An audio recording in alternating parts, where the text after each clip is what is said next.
Today, we're going to start off with Shane had a question pre-show, so I think that'll be actually a better place to start because it was so open-ended, and I'll let him kind of bring you guys up to speed on what Yeah, this is and how this is going to go. So Shane, yeah. the floor is yours.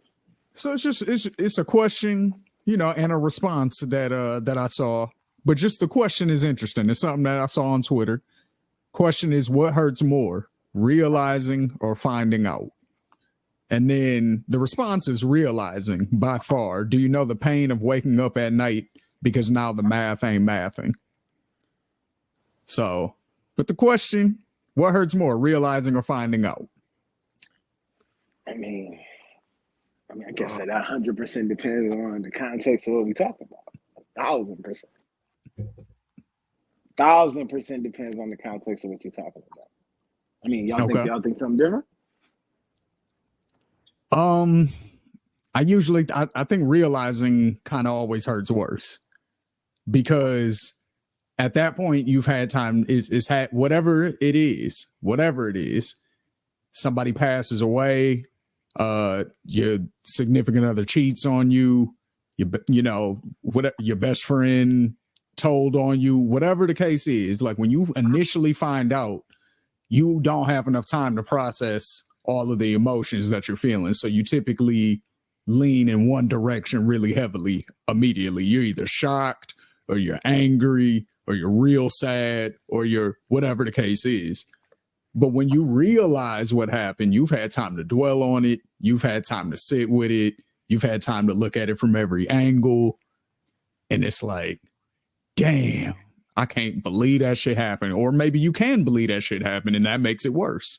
So that's why I think realizing pretty much in all cases is worse than finding out. Tom, what you think about that, man? You agree with this? You agree with this guy? I think it's based on literally the situation. Because there's some not so serious things that I don't really think it's a difference between finding out and realizing. It kind of goes to one and the same. I think finding out and realizing is more of an emotional thing, and that tends to come with something very emotional. To me, realizing is about acceptance.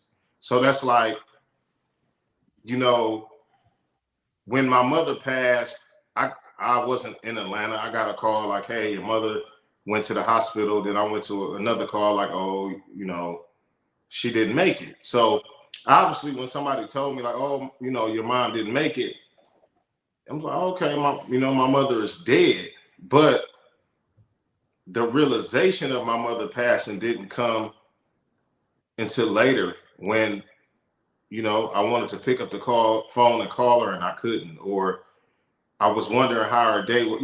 That's a different process. To me, realization is about acceptance. The same thing if you get cheated on and you be like, oh man, somebody like, man, I saw your girl or your dude with such and such, such and such, such and such. And it's like, yeah, it's all rhetoric. And you may not believe it. You know what I mean? You may have disbelief in that moment.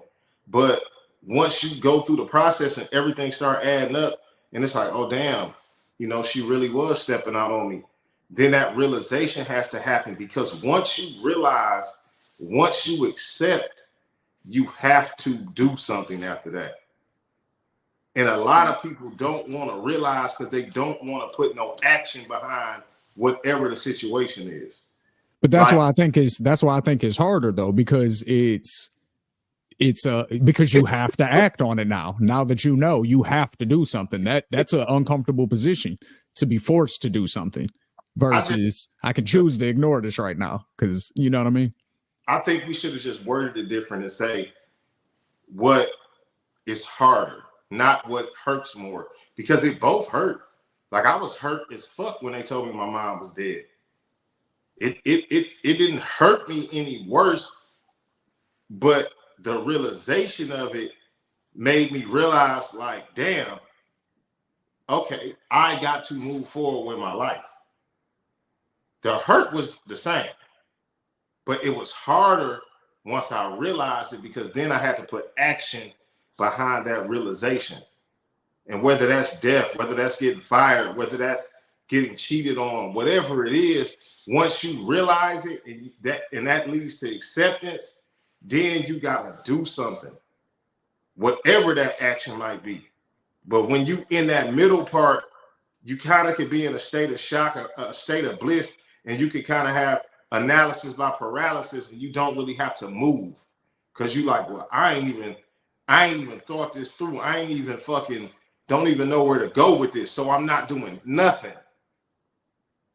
Once you realize something, you have to do something, and that to me is where it gets hard because you know you may not want to grieve. You may not want to accept the fact that you're about to go through a grieving process or whatever the situation may be. So I think realization is a little bit harder because it puts you back into reality of I have to address this situation. I have to move forward and whatever that forward move it is, you know, and that can be tough if you're not emotionally ready for whatever the situation is. I mean, Shane, this is your question, bro. What do you have to say? I mean, what do you think? I'm not getting involved in this shit. Like, what do you have to say? What do you have to say to what he said? I mean, he's speaking to mostly to a perspective that I can't necessarily, fully empathize with because I haven't gone through it myself. I can imagine what it's like, and I know that it's, very difficult.